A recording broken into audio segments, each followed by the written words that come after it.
MIPS is a company sprung out from research from the Royal Institute of Technology. We have spent about 25 man-years to develop a new test method in order to test helmets for realistic impacts, and that is an oblique impact where we get a rotation of the helmet and the head. We have also introduced and developed a new technology which we call the MIPS system, where we have implemented a low friction layer in the helmet, and by doing this we will reduce the rotational energy otherwise transformed into the brain. This is a Hybrid 3 test dummy head, which is normally used in automobile crash testing. And we have incorporated 9 accelerometers inside the head so that we can measure rotational acceleration as well as the translational acceleration. The basic idea with the MIPS system is that it has a sliding layer which is separated from the EPS liner, and this separation mimics the actual protection system we have in our brain. Where the brain can slide inside of the skull in the cerebrospinal fluid.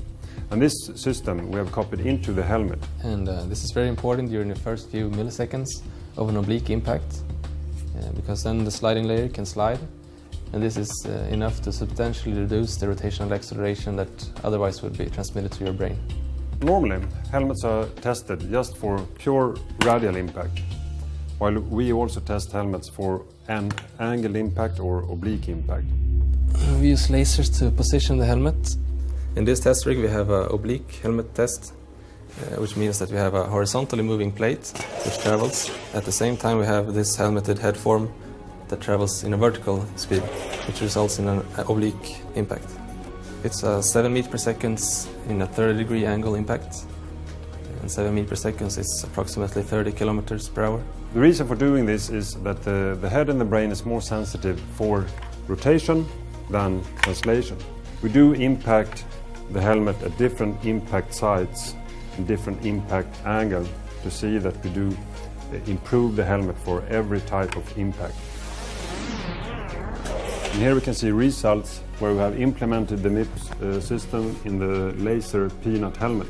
And we can see the rotational acceleration as function of time, and we can see that we will reduce the rotational acceleration by about 33% when implementing the MIPS system in the Lazer peanut helmet. And that can be the difference between a severe brain injury and a less severe brain injury or no brain injury at all. So, using a helmet with MIPS will make a big difference.